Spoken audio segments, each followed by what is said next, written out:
Hello my dear students, ಹೇಗಿದ್ದೀರಾ ಎಲ್ಲರೂ? Welcome to Pallavi tutorials. ಮಕ್ಕಳ ಈ ಒಂದು ವಿಡಿಯೋದಲ್ಲಿ ದ್ವಿತೀಯ PUC ಇತಿಹಾಸ ವಿಷಯಕ್ಕೆ ಸಂಬಂಧಪಟ್ಟಾಗೆ ಅಧ್ಯಾಯ 4.3 ಮೌರ್ಯರು ಏನಿದೆ, ಈ ಅಧ್ಯಾಯದ ಎಲ್ಲ ಪ್ರಶ್ನೆಗಳಿಗೂ ಉತ್ತರವನ್ನು ವಿಡಿಯೋದಲ್ಲಿ ಕೊಡ್ತಾ ಇದ್ದೀನಿ.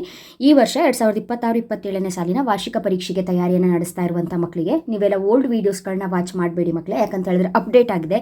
ಕೆಲವೊಂದು ಟಾಪಿಕ್ಗಳನ್ನ ನೀವು ನೀಟಾಗಿ ನೋಡಿಕೊಂಡ್ರೆ ಮಾತ್ರ ಎಕ್ಸಾಮಲ್ಲಿ ಒಳ್ಳೆ ಸ್ಕೋರನ್ನು ಮಾಡೋಕ್ಕೆ ಸಾಧ್ಯ.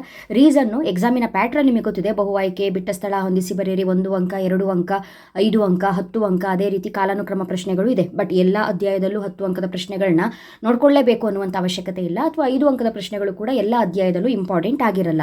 ಯಾವ ಪ್ರಶ್ನೆಗಳು ಯಾವ ಅಧ್ಯಾಯದಲ್ಲಿ ಯಾವ ರೀತಿ ಟಾಪಿಕ್ ರೈಸ್ ಆಗುತ್ತೆ ಅನ್ನೋದ್ರ ಬಗ್ಗೆ ನಿಮಗೆ ಗೊತ್ತಾಗಬೇಕು ಅಂತ ಹೇಳಿದ್ರೆ ಕಂಟಿನ್ಯೂಸ್ ಆಗಿ ಚಾಪ್ಟರ್ ವೈಸ್ ಎಲ್ಲ ಅಧ್ಯಾಯಗಳ ಪ್ರಶ್ನೆಗಳನ್ನ ನೀವು ನೋಡ್ಕೊಂಡು ಬರಬೇಕು. ಇವಾಗ ಆಲ್ರೆಡಿ 4.2 ಹೊಸ ಧರ್ಮಗಳ ಉದಯದವರೆಗೂ ಕೂಡ ಎಲ್ಲ ಪ್ರಶ್ನೆಗಳಿಗೆ ಉತ್ತರವನ್ನು ಈ ವರ್ಷ 2026-27ನೇ ವಾರ್ಷಿಕ ಪರೀಕ್ಷೆಗೆ ಅಂತಲೇ ಹೇಳಿ ಫ್ರೆಶ್ ಆಗಿ ಅಪ್ಡೇಟೆಡ್ ವೀಡಿಯೋಸ್ಗಳನ್ನ ನಾನು ಅಪ್ಲೋಡ್ ಮಾಡಿದ್ದೀನಿ. ಸೊ ಆ ವೀಡಿಯೋಸ್ಗಳನ್ನ ವಾಚ್ ಮಾಡ್ಕೊಂಡು ಬನ್ನಿ. ಇದು 4.3 ಮೌರ್ಯರು. ನೆಕ್ಸ್ಟ್ ಇದು ಮುಗಿದ ತಕ್ಷಣ 4.4 ಕುಶಾನರು. ಓಕೆನಾ? ಹಾಗಾದರೆ ಈ ಅಧ್ಯಾಯದಲ್ಲಿ ಕೇಳಿರುವಂಥ ಪ್ರಶ್ನೆಗಳ ಬಗ್ಗೆ ಗಮನ ಹರಿಸೋಣ ಬನ್ನಿ. ಏನೇನು ಕೇಳಿದ್ದಾರೆ ನೋಡಿ. ಪ್ರತಿಪಾದನೆ, ಕಾರಣ ಕೇಳಿದ್ದಾರೆ.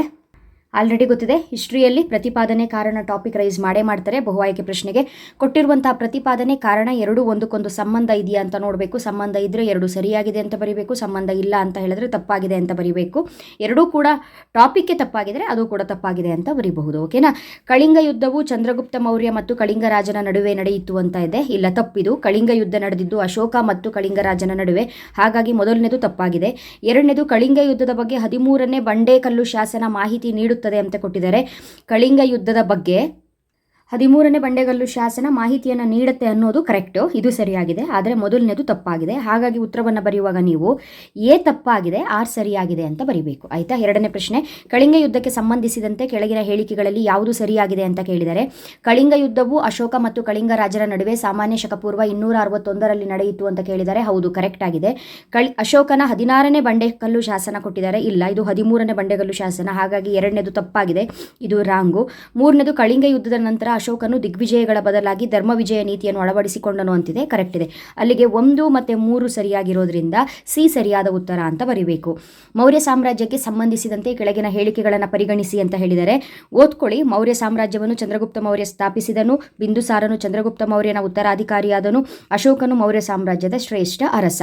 ಇದು 3 ಕೂಡ ಸರಿಯಾಗಿರೋದ್ರಿಂದ 1, 2, 3 ಸರಿ.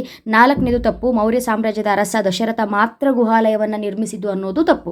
ಆಯ್ತಾ? ನೆಕ್ಸ್ಟ್ ಮುಂದಿನ ಪ್ರಶ್ನೆ, ಕೆಳಗೆ ನೀಡಿರುವ ಮೌರ್ಯ ರಾಜರನ್ನು ಅಧಿಕಾರಕ್ಕೆ ಬಂದ ಅನುಸಾರ ಕಾಲಾನುಕ್ರಮದಲ್ಲಿ ಜೋಡಿಸಿ ಅಂತ ಹೇಳಿದರೆ ಮೊದಲನೇದು ಚಂದ್ರಗುಪ್ತ ಮೌರ್ಯ, 2 ಬಿಂದುಸಾರ, 3 ಅಶೋಕ. ಸಿ ಸರಿಯಾದ ಉತ್ತರ. ಕೌಟಿಲ್ಯನಿಗೆ ಇರುವ ಇತರ ಹೆಸರುಗಳು ಯಾವುದು ಅಂತ ಕೇಳಿದರೆ ಚಾಣಕ್ಯ ಮತ್ತು ವಿಷ್ಣುಗುಪ್ತ ಅಂತ ಬರಿಬೇಕು. ಅಶೋಕ ಚಕ್ರವರ್ತಿಯನ್ನು ದೇವನಾಂಪ್ರಿಯ ಎಂದು ಉಲ್ಲೇಖಿಸಿರುವ ಶಾಸನಗಳು ಯಾವುದು ಅಂತ ಹೇಳಿದ್ರೆ ಕಲ್ಕತ್ತಾ ಮತ್ತು ಮಸ್ಕಿ ಶಾಸನ.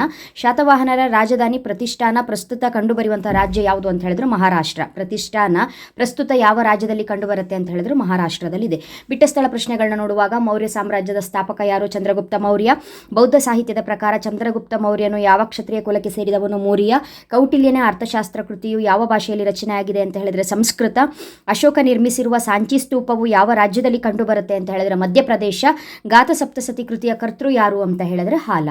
ಅದೇ ರೀತಿ ಚಂದ್ರಗುಪ್ತ ಮೌರ್ಯನು ಜೈನ ಧರ್ಮ ಸ್ವೀಕರಿಸಲು ಪ್ರಭಾವ ಬೀರಿದವರು ಯಾರು ಅಂತ ಹೇಳಿದ್ರೆ ಭದ್ರಬಾಹು. ಅಶೋಕನ ಬಿರುದು ದೇವನಾಂಪ್ರಿಯ. ಮೌರ್ಯರ ಕಾಲದಲ್ಲಿ ಜಿಲ್ಲೆಯ ಮುಖ್ಯಸ್ಥನನ್ನ ಏನಂತ ಕರಿತಾ ಇದ್ರು? ಸ್ಥಾನಿಕ ಅಂತ ಕರಿತಾ ಇದ್ರು. ಶಾತವಾಹನ ಸಂತತಿಯ ಸ್ಥಾಪಕ ಯಾರು? ಸಿಮುಖ. ಗಾತ ಸಪ್ತಸತಿ ಯಾವ ಭಾಷೆಯಲ್ಲಿ ರಚನೆಯಾಗಿದೆ ಅಂತ ಹೇಳಿದ್ರೆ ಪ್ರಾಕೃತ ಭಾಷೆಯಲ್ಲಿ ರಚನೆಯಾಗಿದೆ. ಅದೇ ರೀತಿ ಈ ಅಧ್ಯಾಯದಲ್ಲಿ ಕೇಳುವಂತಹ ಹೊಂದಿಸಿ ಬರೀರಿ ಪ್ರಶ್ನೆಗಳು ಈ ರೀತಿಯಾಗಿದೆ. ಕರೆಕ್ಟ್ ಆಗಿ ನೋಡ್ಕೊಳ್ಳಿ. ಚಂದ್ರಗುಪ್ತ ಮೌರ್ಯ ಮೌರ್ಯ ಸಾಮ್ರಾಜ್ಯದ ಸ್ಥಾಪಕ. ಕೌಟಿಲ್ಯ ಅರ್ಥಶಾಸ್ತ್ರ. ಸೆಲ್ಯೂಕಸ್ ಗ್ರೀಕ್ ದೊರೆ. Doctor Shyama Shastri Mysuru oriental research ಸಂಸ್ಥೆ. ಗೌತಮಿಪುತ್ರ ಶಾತಕರ್ಣಿ ತ್ರೈ ಸಮುದ್ರತೋಯ ಪೀತಾವಾಹನ. ನೆಕ್ಸ್ಟ್ ಎರಡನೇ ಸೆಟ್ಟಲ್ಲಿ ಕೊಟ್ಟಿರುವಂಥ ಪ್ರಶ್ನೆಗಳು. ಧನನಂದ ಕೊಟ್ಟಿದ್ದಾರೆ, ನಂದರ ಕೊನೆಯ ದೊರೆ. ಅಶೋಕ ಕಳಿಂಗ ಯುದ್ಧ. Megasthenes Indica. ನಹಪಾಣ ಆನ್ಸರು ಶಕರಾಜ. ಭದ್ರಬಾಹು ಜೈನ ವಿದ್ವಾಂಸ. ಮೂರನೇ ಸೆಟ್ಟಲ್ಲಿ ಕೊಟ್ಟಿರುವಂಥ ಪ್ರಶ್ನೆಗಳು. ವಿಶಾಖದತ್ತ ಮುದ್ರಾ ರಾಕ್ಷಸ. ಗೌತಮಿ ಬಾಲಶ್ರೀ ನಾಸಿಕ್ ಗುಹಾಶಾಸನ. ಹಾಲ ಶಾತವಾಹನರ 17ನೇ ರಾಜ. ಜೇಮ್ಸ್ ಪ್ರಿನ್ಸೆಪ್ ಕೊಟ್ಟಿದ್ದಾರೆ, ಬ್ರಾಹ್ಮಿ ಲಿಪಿ ಸಂಶೋಧಕ. ಕೊನೆಯದಾಗಿ ಗೌತಮಿ ಪುತ್ರ ಶಾತಕರ್ಣಿ ಶಕಯವನ ಪಹ್ಲವ ನಿಸೂಧನ ಅಂತ ಬರೀಬೇಕು. ಆಯ್ತಾ? ನೆಕ್ಸ್ಟ್ 1 ಅಂಕದ ಪ್ರಶ್ನೆಗಳು. ಮೌರ್ಯ ಸಾಮ್ರಾಜ್ಯದ ಸ್ಥಾಪಕ ಯಾರು? ಚಂದ್ರಗುಪ್ತ ಮೌರ್ಯ. ಮೌರ್ಯರ ರಾಜಧಾನಿ ಪಾಟಲಿಪುತ್ರ.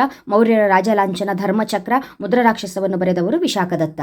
ಅದೇ ರೀತಿ ಅರ್ಥಶಾಸ್ತ್ರವನ್ನು ಬರೆದವರು ಕೌಟಿಲ್ಯ. ಇಂಡಿಕಾವನ್ನು ಬರೆದವರು ಮೆಗಸ್ತಾನಿಸ್. ಚಂದ್ರಗುಪ್ತನಿಗೆ ಮೌರ್ಯ ಸಾಮ್ರಾಜ್ಯ ಸ್ಥಾಪಿಸಲು ನೆರವಾದವರು ಕೌಟಿಲ್ಯ. ಚಂದ್ರಗುಪ್ತನಿಂದ ಸೋಲಿಸಲ್ಪಟ್ಟ ನಂದರ ದೊರೆ ಯಾರು? ಧನನಂದ.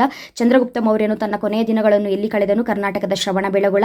ಸಲ್ಲೇಖನ ವ್ರತವನ್ನು ಆಚರಿಸಿ ಪ್ರಾಣತ್ಯಾಗ ಮಾಡಿದ ಮೌರ್ಯ ಅರಸ ಯಾರು ಅಂತ ಕೇಳಿದರೆ ಚಂದ್ರಗುಪ್ತ ಮೌರ್ಯ. ಚಂದ್ರಗುಪ್ತ ಮೌರ್ಯನಿಂದ ಸೋಲಿಸಲ್ಪಟ್ಟ ಗ್ರೀಕ್ ದೊರೆಯನ್ನು ಹೆಸರಿಸಿ ಅಂತ ಹೇಳಿದ್ರೆ ಸೆಲ್ಯೂಕಸ್. ಜೈನ ಧರ್ಮವನ್ನು ಅನುಸರಿಸಿದ ಮೌರ್ಯ ದೊರೆ ಯಾರು ಅಂತ ಹೇಳಿದ್ರೆ ಚಂದ್ರಗುಪ್ತ ಮೌರ್ಯ. ಮೌರ್ಯರ ಶ್ರೇಷ್ಠ ದೊರೆ ಯಾರು ಅಂತ ಹೇಳಿದ್ರೆ ಅಶೋಕ. ಅಶೋಕನ ಯಾವ ಶಾಸನ ಕಳಿಂಗ ಯುದ್ಧದ ಬಗ್ಗೆ ತಿಳಿಸುತ್ತದೆ ಅಂತ ಹೇಳಿದ್ರೆ 13ನೇ ಬಂಡೆಗಲ್ಲು ಶಾಸನ.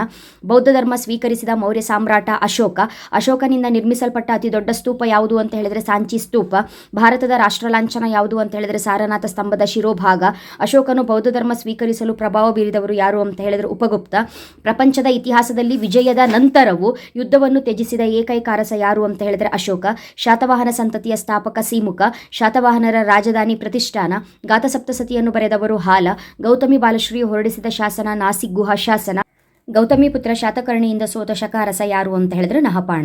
2 ಅಂಕದ ಪ್ರಶ್ನೆಗಳು ಈ ರೀತಿಯಾಗಿದೆ. ಮೌರ್ಯ ಸಂತತಿಯ ಇತಿಹಾಸ ತಿಳಿಯಲು ಸಹಾಯಕವಾಗಿರುವ 2 ಆಧಾರಗಳನ್ನು ಹೆಸರಿಸಿ ಅಂತ ಹೇಳಿದರೆ ಅಶೋಕನ ಶಾಸನಗಳು, ಕೌಟಿಲ್ಯನ ಅರ್ಥಶಾಸ್ತ್ರ, ಮೆಗಸ್ತಾನಿಸನ ಇಂಡಿಕಾ ಅಂತ ಬರೀಬೇಕು.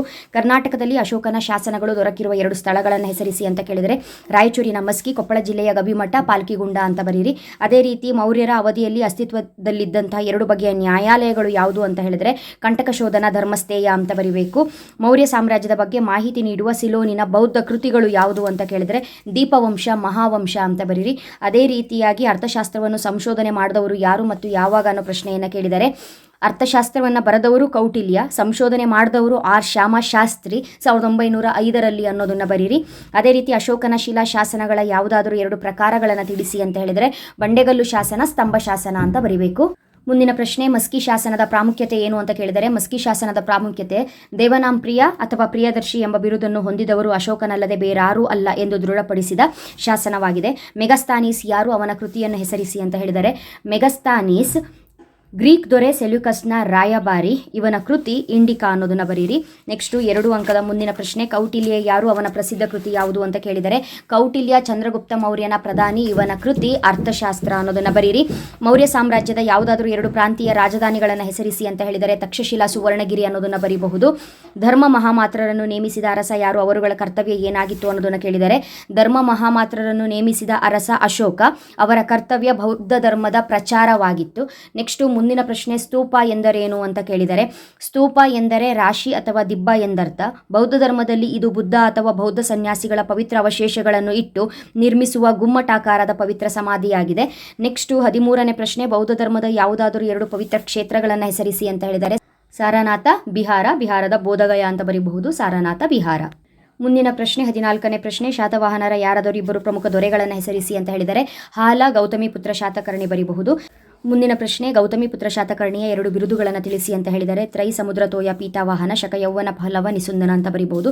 ಕೊನೆ ಪ್ರಶ್ನೆ 2 ಅಂಕದ್ದು, ಶಾತವಾಹನರ ಯಾವುದಾದರೂ 2 ವಾಸ್ತುಶಿಲ್ಪ ಕೇಂದ್ರಗಳನ್ನು ಹೆಸರಿಸಿ ಅಂತ ಹೇಳಿದರೆ ಅಮರಾವತಿ, ನಾಗಾರ್ಜುನಕೊಂಡ, ಕನ್ನೇರಿ, ನಾಸಿಕ್ ಬರೀಬಹುದು. ಆಯಿತಾ? ಈ ಒಂದು ಅಧ್ಯಾಯದಲ್ಲಿ 5 ಅಂಕದ ಯಾವುದೇ ರೀತಿಯ ಪ್ರಶ್ನೆಗಳು ಕೇಳೋದಿಲ್ಲ. ಕೇಳುವಂಥದ್ದು 10 ಅಂಕದ ಒಂದೇ ಒಂದು ಪ್ರಶ್ನೆ, ಅದು ಅಶೋಕನ ಜೀವನ ಹಾಗೂ ಸಾಧನೆಗಳನ್ನು ವಿವರಿಸಿ ಅಂತ ಕೇಳ್ತಾರೆ. ಅಶೋಕನ ಜೀವನ ಮತ್ತು ಸಾಧನೆಗಳು ಬುದ್ಧನ ಜೀವನ ಸಾಧನೆಗಳಷ್ಟೇ ಇಂಪಾರ್ಟೆಂಟ್ ಆಗಿರುತ್ತೆ. ಸೊ ಅದನ್ನು ನೀವು ನೆಗ್ಲೆಕ್ಟ್ ಮಾಡೋ ಹಾಗಿಲ್ಲ, ನೀಟಾಗಿ ನೋಡ್ಕೊಳ್ಬೇಕು. 10 ಅಂಕದ ಒಂದೇ ಪ್ರಶ್ನೆ. ಉತ್ತರವನ್ನು ಬರೆಯುವಾಗ ಈ ರೀತಿಯಾಗಿ ಬರೀಬೇಕು. ಸಪ್ರೇಟಾಗಿ ಈ ಒಂದು ವಿಡಿಯೋನ ಅಪ್ಲೋಡ್ ಮಾಡಿದ್ದೀನಿ ನಾನು.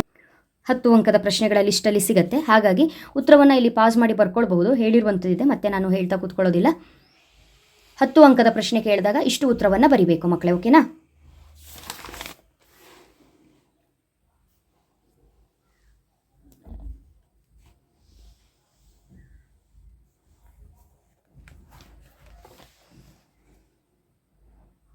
ಓಕೆ, ಇಷ್ಟು ಉತ್ತರವನ್ನು ಬರೆದ್ರೆ 10 ಅಂಕಗಳು ಸಿಗುತ್ತೆ. ನೋಡಿ, ಇದಿಷ್ಟನ್ನು ಓದ್ಕೊಳ್ಬೇಕು. ಅಲ್ಲಿಗೆ ನೀವು ಮೌರ್ಯರು ಅಧ್ಯಾಯದಲ್ಲಿ ಓದ್ಕೊಳ್ಳುವಂತಹ ಎಲ್ಲ ಪ್ರಶ್ನೆಗಳ ಬಗ್ಗೆ ಮಾಹಿತಿಯನ್ನು ಕೊಟ್ಟಿದ್ದೀನಿ.